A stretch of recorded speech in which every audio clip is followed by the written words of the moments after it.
నాని గారు ఇన్ని రోజులు ఏమైపోయారు? ఎక్కడ ఏమైపోవడం ఏంటమ్మా, మీ ఇల్లు ఎక్కడో చేస్తే రోజు వచ్చి కనపడే చెప్పండి, అంటే వల్లభనేని వంశీ నీకు కాదమ్మా, రాధాకృష్ణకి నీకు బిఆర్ నాయుడు గారికి మీ పేర్లు యువత మనం వచ్చి కనపడి వెళ్తారు రోజు. అంటే అంతకుముందు చాలా యాక్టివ్ గా ఉండేవాళ్ళు, బాగా మాట్లాడేవాళ్ళు, కమెంట్స్ గవర్నమెంట్ లో ఉన్న యాక్టివ్ ఇప్పుడు ఏం చేయాలి? భయపడుతున్నారా ఇప్పుడు? దేనికి? గవర్నమెంట్ లో లేనందుకు మాట్లాడితే ఏమైనా అరెస్టులు చేస్తారేమో అని. కాదమ్మా, నీ ఉద్యోగం పీకేసిన కూడా యాక్టివ్గా ఉంటావు, మైక్ పట్టు తిరుగుతావా? ఇప్పుడు నీ ఉద్యోగం పీకేశారు అనుకో, మైక్ అటు తిరుగుతావా? మా ఉద్యోగం పీకేశారు కదా, ఇప్పుడు ఏం చేయము యాక్టివ్గా. వంశీ అరెస్ట్ ఎలా చూస్తారు? అరెస్ట్ లాగానే చూస్తున్నామ్మా.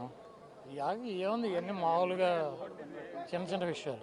నెక్స్ట్ మిమ్మల్ని అరెస్ట్ చేయబోతున్నారు అని కూడా రెడ్ బుక్ లో నెక్స్ట్ మీ పేరే ఉందని కూడా వార్తలు వినిపిస్తాయి. నేను చూడలేదమ్మా రెడ్ బుక్, మీరు చూసారా? నాకు చూపించలే, మీకు చూపించాడా?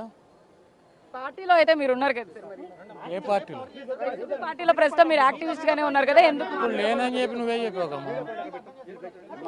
అమ్మ ఈ రెడ్ బుక్కులు బ్లూ బుక్కులకి ఏం ఉపయోగం లేదు.